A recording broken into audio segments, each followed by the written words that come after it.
Hello, and welcome to North Country Matters for November 9th, 2012. This civic media program is produced at the WCKN student-run cable television studios on the ground floor of the Student Center at Clarkson University. This civic media series is a partnership production of Clarkson's Communication and Media Department, St. Lawrence chapter of the American Association for University Women, and the St. Lawrence County League of Women Voters. Production crew for this series are all Clarkson University students. My name is Dan Dulay, and I'm a faculty member in the Communication and Media Department.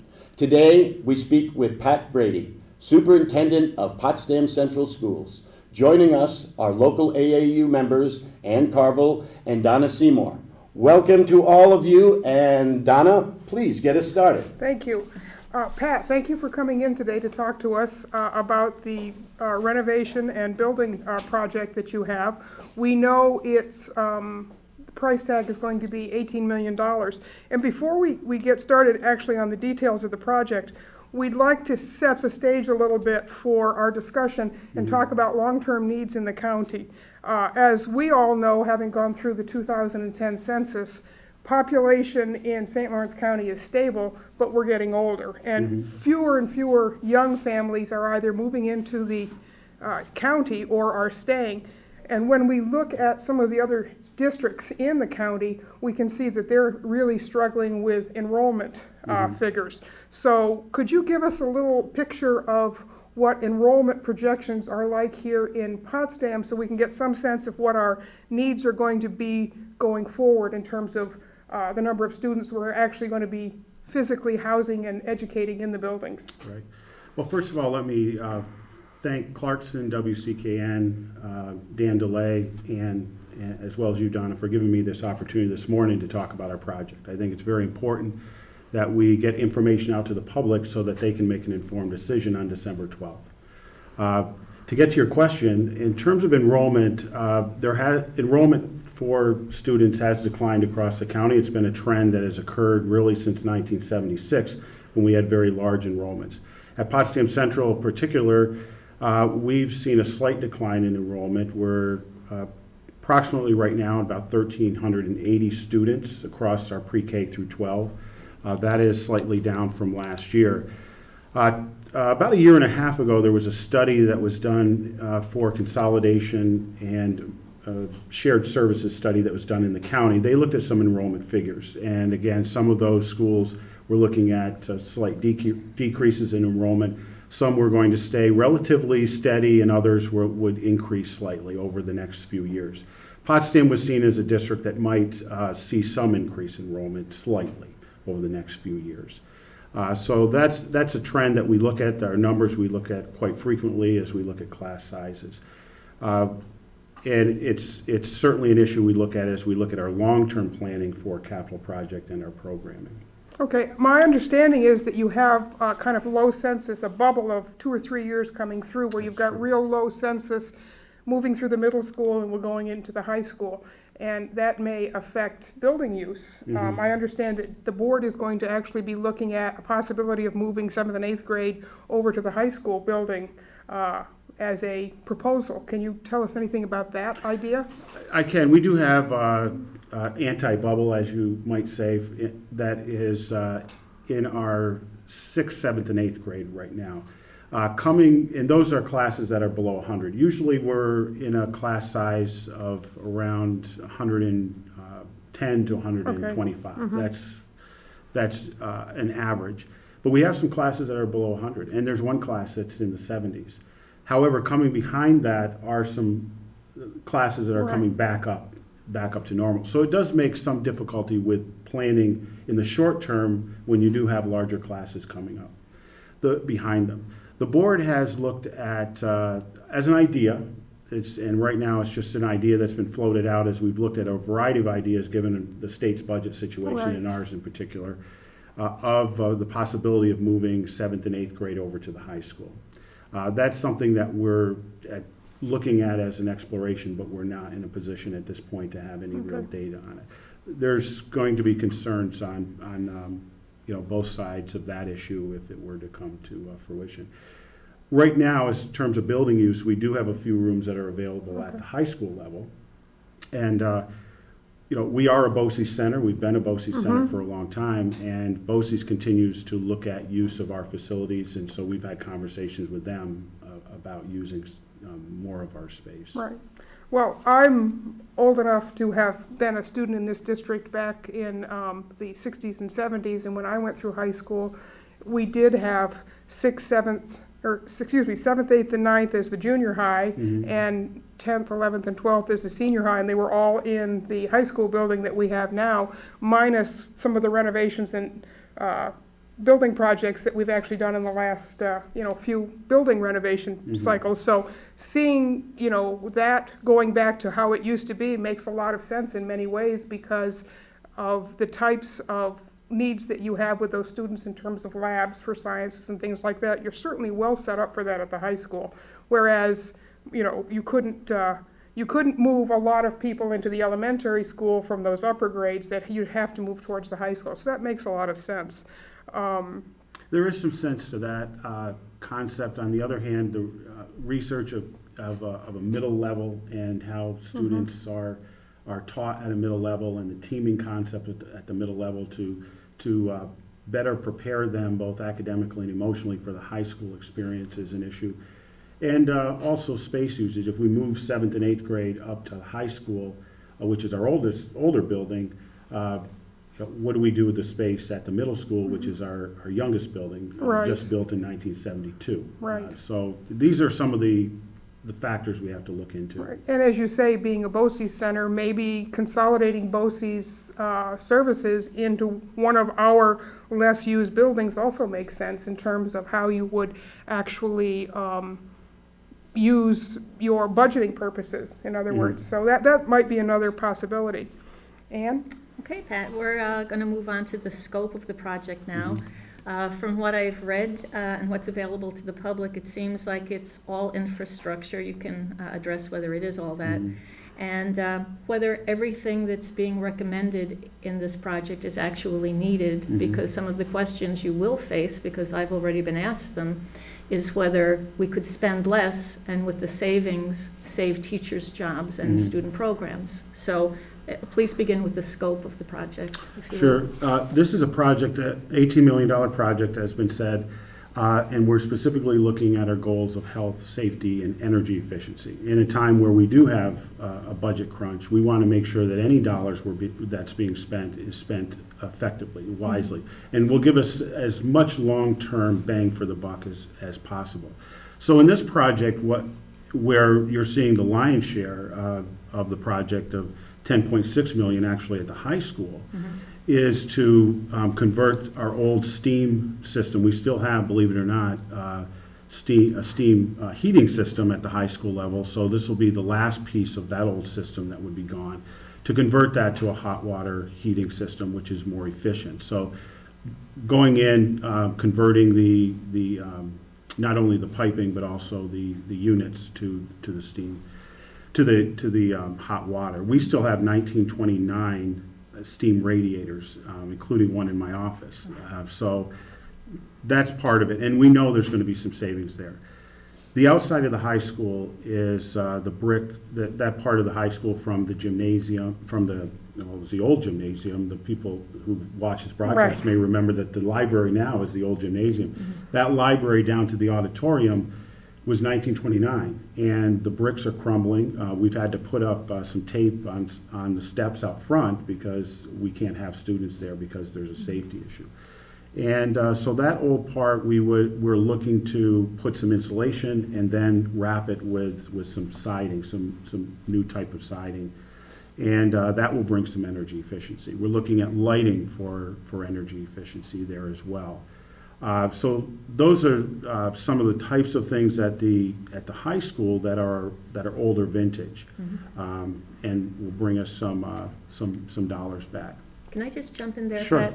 In the last capital project, there was a debate, if you will, between spending money on the athletic fields, which were in dire straits, and spending money on the auditorium and the great needs there, since we have such a strong music program, et cetera, and it gets heavy use. Is the auditorium at the high school going to be getting any significant improvement to it? There will be I think, significant improvement at the auditorium. We haven't forgot what we said back in the old other project, that the timing was right at that time to do the athletic facilities in 2005, 2006, because there hadn't been much work done to them in 50 years, really. And so the track was a cinder track that we couldn't use anymore. The bleachers were condemnable. The field was in poor shape, and the high school gymnasium and locker rooms were really in bad shape. The timing was right for athletics at that point. Athletics, sports are a central role to the school, to the students, and to the community. So if you're going to have those, as you do in most American schools, you're going to need to put some money into them. So the timing was right at that time. To do that type of work today wouldn't happen, because it's a different time, it's a different conditions. So at that time, we said we're going to put some money in that area, but in the next project, we would look at the auditorium, because you're right. The arts, the music are also a key part. We're very proud of our art and music program at Potsdam, and so we are putting some money in to the auditorium as well. We're looking at new ceiling, some flooring, stage, and some finishes in there. We've looked at the seating that was refurbished. The seating is, I think there's an ambiance to those seats. They've been there a while, but they were refurbished back in the '95 project, so they're in good shape. So we're going to do some work there, but we're not going to do in the previous master plan talked about a whole new auditorium. We're not in a position to do anything like that, and we don't get the aid on a new auditorium, so we're just not. But we are going to do some work there. I think we made a promise to the supporters of the arts at that time, and I think we're going to look to try to fulfill that promise this time as best we can. Pat, one of the things on that building, that part of the building renovation cycle is a roof replacement. How much of the roof are you actually going to replace at the high school? All of it, or Virtually just? all of it. Okay, even some of the new spaces that are relatively new, that the new wings that have been built, they have to be replaced as well? Well, some of our roofs are over 21 years old, so except for the ones that were put in this last project, such as just over the front entrance, the rest of it would be done. That's why the roofing is a considerable part of the cost of this, of the high school portion. Middle school roof was done last time, except for a little piece, so there's not much there. Elementary, we did some roofing last time, but there is some roofing that's over 20 years old there too, so we'll be looking there as well. Okay, so middle school and elementary, did you want to delve into that a little bit? I will. You notice that we're looking at spending about $3 million at elementary and about the same at the middle school. At the elementary, there's roof replacement there, as well as food service at the elementary that needs to be done. The kitchen space, the equipment there. We have a cooler at the elementary school that is original to the 1957 building. It's very quaint. It's wooden on the outside, and it may have actually been older than that when it was installed in '57. So we're looking for more storage. We're looking for more equipment there. We think we can, with more storage, we can have better bulk purchases that could save some money in food service. There's some carpeting that needs to be done in the front office area. There's asbestos underneath that will need to be abated. There's still lots of our parts of our schools that have that. Yeah. It's not a health safety concern until you start renovating, and then we take the precautions to be sure that that's everyone's safe. But so there'll be some carpeting there, interior lights.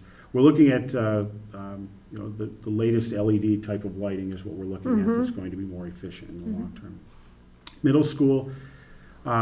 Same thing with lighting and some food service. We have some door replacement to do there. And in the last project, though we did most of our outside curbing and parking lots, the middle school was an area of the back lot that was not done. And that's original 1972 when the building was built. And so there's really some tripping hazards on the sidewalks, and there's I know there's some bumps in that. There's boulders coming up. So go ahead. One thing, Pat, would you speak a little bit about, you've got food service equipment replacement in both the elementary and the middle school. Will you talk a little bit about how the district delivers meals at this point? Do you cook in a central kitchen and then deliver to the other buildings, or does each building responsible for its own food preparation? For the most part, our central kitchen is the middle school. Okay. And so that's where the main work is done with our food service on a daily basis. And then we transport it to the elementary, which is connected, so that's going down a hallway, Right. a couple of hallways. And then by truck over to the high school. For, some minor cooking, some heating of food, they're done in all of the kitchens. We had talked there was part of the master plan was creating more of a centralized kitchen and cafeteria at the middle and elementary school. It'd be very nice to do. I think it would be more efficient, but we're just not, again, in a position to do those types of projects at this point. So we're trying to, as much as possible, deal with the most difficult things in each of those buildings, which would be some flooring, some plumbing, some food service equipment. Okay. And storage. And the final piece, which is actually quite small compared to some of the other pieces, is work that needs to be done at the bus garage, which seems, according to the list, to be very straightforward maintenance and replacement, roof work, things like that you just need to do to keep the buildings in good shape. So. Yeah, for the most part, there is a fuel tank that sits right beside the bus garage. That we're being told is a code violation. Mm-hmm. We do need to move that. That's a bit costly. That was the pump on that is 1964 vintage. It's really. It sounds like you have a few antiques. You We have might a be few able to antiques. get We some. could go on the antique roadshow. Probably Yeah, and sell a exactly. few We of might be able those. to bring in somebody to help us recoup a little of this money. Yeah. And that's the other area where the parking lot was not completed in the last project. And it gets flooded, and our bus drivers get a little tired of walking in sometimes the ankle deep water out there. So that will finish off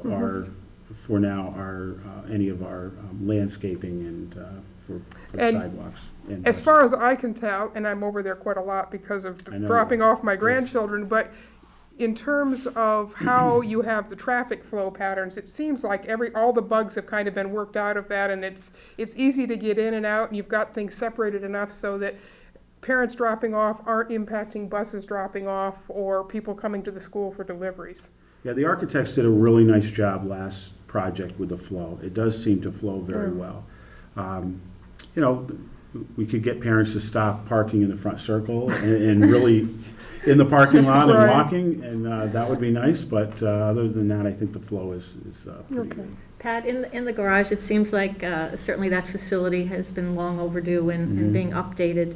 And of course, there's lots of safety issues. One of the issues that was talked about in the past was the air quality for the workers who were housed there. Has there been any further exploration into whether the quality of the air where these gentlemen and women work will be improved by this project? Not by this project, but we did do some work in-house recently on some ducting that would remove out some of the air. So I think at this point, we're good on that aspect by work that we've done internally rather than the project. Okay, and I see there's district-wide work for a fire alarm system. Is that expensive, and that will impact every building and the garage? It will. That's district-wide, and that's fire alarm systems continue to get upgraded, and the fire alarm system we have is fine. It works effectively, but it's not to code, the new code, and the state expects that if you're going to do a project, that you bring these types of systems up to code, and that's what we're planning to do with the fire alarm system. So everything that you've talked about, Pat, would you put it in the category of an absolute need as opposed to, are there any wants on there?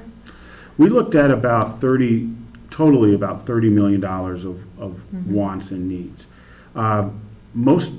What ended up on the list largely were items that were on the building condition survey. We are required on a 5-year basis by the state education department to have a buildings certified architect come in, do a building condition survey, and show in all of our areas what's satisfactory and what's not satisfactory. And those labeled unsatisfactory are expected to be done in a next project. So if you look at those that are on the list, those are ones that most of what's on the list are what's been labeled unsatisfactory, such as the heating or the outside of the high school and those types of things. I don't really see anything on here that are, I see needs on here, and health, safety, and energy efficiency. Sure, you know, in looking at the lighting, possibly we could do less in that area, and that's something we're looking at right now, because we did get some figures on the savings, and we're still considering how much of the lighting that we're going to do.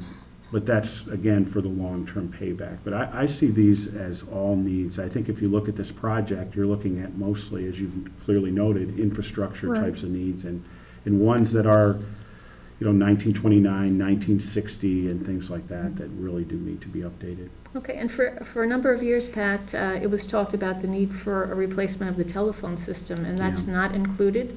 That's quite expensive. Why isn't it on, and why is it important for it to be upgraded? Well, the telephone system, you're right, it was one of the last items to not make it into that 18 million. And we actually had a presentation to our Buildings and Grounds meeting this week by a phone vendor to look at how we could put in something that's going to be less expensive than like a controller and a voice dialer. That's one of our main issues is our voice dialer is very old, and it's not something that can be easily replaced. They don't make it anymore. And so we're looking at a plan B option that is less expensive, and one that we can grow over time as the money comes in. Hopefully our funding situation turns around, rather than buying the whole voice over IP system, the latest system that is very nice to have, but may not be something that we totally need, you know, as far as our day-to-day functioning. And of course, one of the things that we know from technology is it changes so fast that you can have a state-of-the-art system that in 5 years you can't even get parts for anymore because it's gone on. Can we go back for just 1 second, Pat, to some of the energy efficiency things? This is something that I, as a parent in the district and as a grandparent, have been hearing for years about renovations projects, is that we'll get greater energy efficiency and more savings. Do we actually have any hard numbers about what the true payback is from some of these investments? Because for many energy and efficiency things, it's a long payback before you actually get, you make back what you've invested. Right, and that's a good question, and we've looked at those numbers. We looked at a variety of different areas for energy for this project. We had a biomass study that was done through a grant a couple of years ago, through the Yellowwood study, through New York, through the Federal Forest Agency. And so we looked at biomass. The problem with biomass is that it doesn't cover all of your heating needs, and the State Education Department is not going to fund biomass unless your boilers are a certain amount of years old, where they don't have to support both your boiler system and a biomass system. And that was a $3 million price tag that would, if we put it in a project, then was going to be put directly on the taxpayers. Right. And so the payback for that over the long term was not going to be worth it, despite the fact that that's certainly an area that we've seen school districts like Edwards Knox where that has been effective for them. We looked at solar as a possibility, and again, we didn't see where the payback over time was going to be worth what it was going to cost to put in some of the solar system. So in looking at the lighting and the heating and the roofs and the siding at the high school, we've come out to a figure that's about a 10% energy saving, approximately in that area. Some's going to be a little more, some's going to be a little less, but in terms of our energy savings in that area, that's what it would be. So you're looking at a 10-year payback total for some of this, or not? Some of it may be up to 10 years. Okay. Yeah. Pat, It's not as Sorry, there's going to be savings there, certainly with the energy savings, and that's what we have to take a look at is versus the payback. What's it going to be? Plus, we're working with NYSERDA, and by working with NYSERDA, they will come in and particularly with the lighting and there'll be some rebate from Right. them if we are showing some savings. Right. So we've gone down that area, Yeah. that route too. And that's a good, that's definitely a good path to go down, because those people have excellent resources. They do.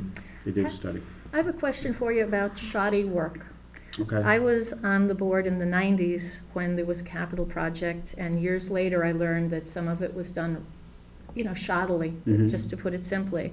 Then there was another capital project that was recently finished in the last few years. And before the work was even completed, there were serious heating problems. And speaking as a former board member, I was very frustrated to be entrusted with the public's money and to see that it wasn't, that the things didn't work out. We didn't get the right bang for the buck. We didn't get adequate work done. What are you and the board going to do to ensure that the money that might be spent, if the public approves this, to make sure there is not shoddy work? I think you're right. In some projects we've seen, overall our last project, and that was a $25 million project. The lion's share of that work was great. It was excellent. Many parts of it was excellent. And we expect to reap the benefits of that for years to come. But there were areas of this project, some of the heating at the elementary school, some of the doors that weren't very good. Our quality control during a project is with our construction manager, and working through the construction manager to be sure that this is done to specification and we're getting the best quality. We've brought on a new construction manager this time, and there's a good reputation, and we do expect, I met with him this morning, we're looking to be sure that this work is done effectively. There's no guarantees when you get into construction. Anyone will tell you that in the business. All we can do is be sure to hold them to the fire and responsible. And in this last project with some of the lighting, we did that. There was lighting that was replaced in the last project in the high school gymnasium at no cost to the district, because they did that. It proved to them that it was their fault, not ours. Right. So, I mean, that's really the best we can do. So that sounds good. Pat, could you give us an overview of the time frame for this project? Not only the part about educating the voters and then going to the public for the vote, but also what you look like the construction calendar would look like. Right now, we're in the pre-referendum phase. The referendum, the public vote, is on the 12th. Easy to remember, 12/12/12. Mark your calendars. And so we're out providing information to the public so that they understand what's in this project, how we're going to fund it. We haven't talked about funding yet, and I know you'll get We to will. We absolutely will. So we're going to have a building tour coming up on the 26th at 6 o'clock, and we invite the public. We start at the elementary school, and we'll show them why are we doing this, and I think they'll understand why we are doing it. And then on December 3rd at 7 o'clock, we're going to have a public hearing on the budget, on the capital project. And so at that time, we'll answer more questions and give the public an opportunity to ask questions and provide their input. That's And at the high school? That's going to be at the high school. And you do have this presentation that is on the district's website too, that has a lot of pictures, and we will be sure to include that link in the information for this show so that people can get on it and take a look. The pictures are very graphic. They do tell a story, and we appreciate that. We do want to, and that site on our webpage will begin to include more information as we go along. We have the presentation there now. And then we have the vote, and if the vote is successful, if the community supports this project, we will then move into the project design phase, which will take much of next year to actually get into designing this and getting the specifications so that it can then be bid out for contractors. We do expect to, we're looking to do some of the work earlier on with the roofing. It's not that difficult to spec roofing, and that can be done, and we can get that roofing done.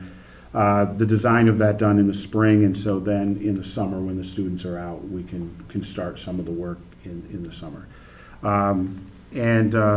So then we expect by next fall, this will all be given to the State Education Department. They are in charge of reviewing it, giving some giving some of their input and feedback. And then in the spring of 2014, getting into bidding of the lion's share of the project and awarding and beginning construction in 2014. We expect to close out in the fall of 2015. Okay. So it's a long process. Right. And as you say, parts of it have to be done when students aren't around, and parts of it can be worked around the academic calendar. Exactly. Pat, we have about 10 minutes left, and Okay. I know that you want to jump in and talk about finance. Right. So it's an $18 million project. Right. Take it from there. Okay, we have looked very closely at the financing because it's no secret that our school district, like many school districts around the state, are facing some of the toughest time budget-wise in their history. So some people will ask, well, why now then? If you are going through financial issues, why a project? And we have over 400,000 square foot of building, and we have over 80 acres of property. And so we do need to keep our building up. We need to look at these health, safety, and efficiency issues. So there is a need for it. And so we continue to do projects, and that's why the state expects that we're going to do projects. There's probably nothing more that will give you as much state aid than a capital project, because in our case, particularly, 86% of this project will be paid for by the state. So that's an infusion of millions of dollars into our infrastructure and into our local community with some of the construction that will be invested. And so that's a bringing dollars in. Now, so then you have the local share, which is 14%, which was the same as the last project. Our aid ratio has stayed relatively stable, where we were 14% the last project. The difference this time is, in the last project, that 14% was paid for by the local. We had to do some increase in local taxes. We're in a position right now, because the board, and you were on the board at that time, and that started this, was to prudently put aside a capital reserve when we were in some good times. And that was approved, we have to get approval by the public to have a capital reserve and to spend it, and put aside that money, and over time, put a little more and a little more, to the point where we were able to set aside about $885,000, which now can be used in this project. And it means that in paying for that local share, that money is there, that we don't have to raise taxes. Partially, that's the reason for that. So that's good that we have that money and can invest. That's less we have to borrow, and that's less interest on the bonds that we have to borrow. The other piece is we have two other project debts that are coming off right now, one at the end of this year, one at the end of next year. And so what many schools in our case, such as in our case we're finding are doing, is it's just like in your home. If you took out a home improvement loan and you started to pay that off, you did some work on your house, about the time you're ready to pay that off, you might think about another home improvement loan because you have some other things that you're going to do. And then you bring that up to the level that you were already paying in your budget, so you're not seeing an increase that you have to put in your budget towards that item. This is the same that we're doing here. We have these two loans that are coming off. And we're able to raise that level then. We know 18 million is that break-even point, that that debt can come off, and using that capital reserve, as I said, using the two debts coming off, we don't have to have an impact on the taxpayer for this project. We can do this without an impact on the taxpayer. That's in terms of construction, but in terms of overall education budgeting, we know things are not that great in terms of, state aid is still not on a real need basis. It's still, a lot of it is still dependent on property taxes, and really wealthy districts have a lot more to put into the education of the children in those districts than districts up here in the North Country. And do you see any thing coming down the road that makes you think there's going to be a better revenue sharing plan from the state, or are we pretty much going to be in the same reimbursement rate for education that we're in right now? Well, the short answer to that question is no at this point. I wish I could. I wish I could say that we see a light at the end of the tunnel of the state's funding issues. And I'll talk, I will address that. Let me address one thing.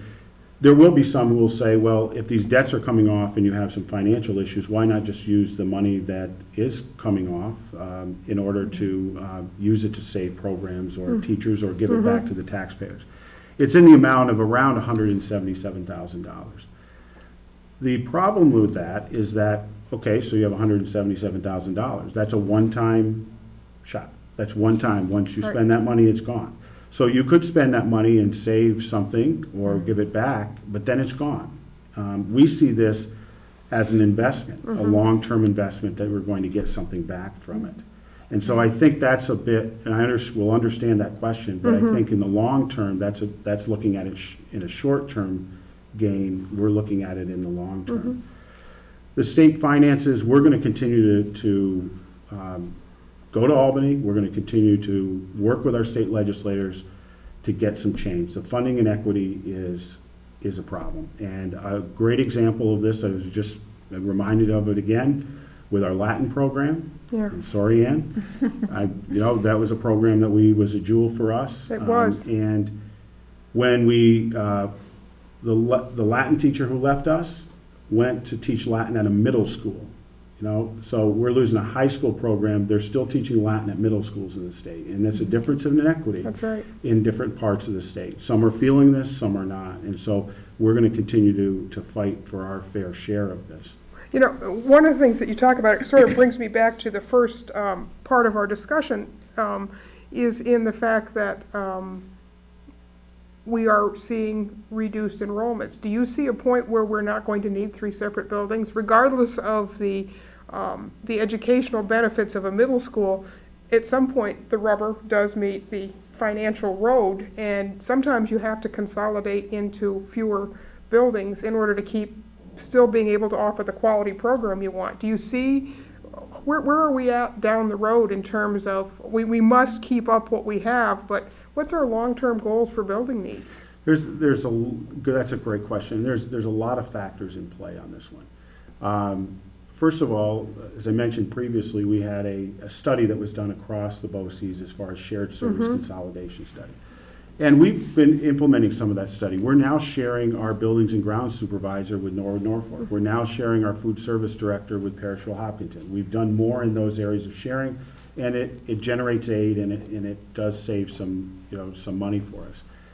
They're looking at a bill on regional high schools. If we get to that point, what schools will be in a better position to bring in a merger or regionalization to bring in students? It's going to be those schools who have a good infrastructure, has good nice buildings and facilities, which I think we have been working on, and has an academic program. And I think Potsdam. I'm proud of our. Can I just interrupt here for a Sure. second? I hate to do it, I know but we're running out of yeah, time. sure. And Pat, if you would take the last minute or so to wrap up your comments to the district residents and voters as to why they should vote for this. Okay. Well, I can't tell them. Oh, that's right. You know that. What you think. Right, and I know you know that. I can't tell them to vote for this project, obviously, but by law, we can't ask them to vote for it. But what we can do is give them information, and I appreciate that we've had that opportunity to do that today. We feel that the needs that we have in here are basic safety, health, and energy efficient needs that are going to, in the long term, provide some savings to us.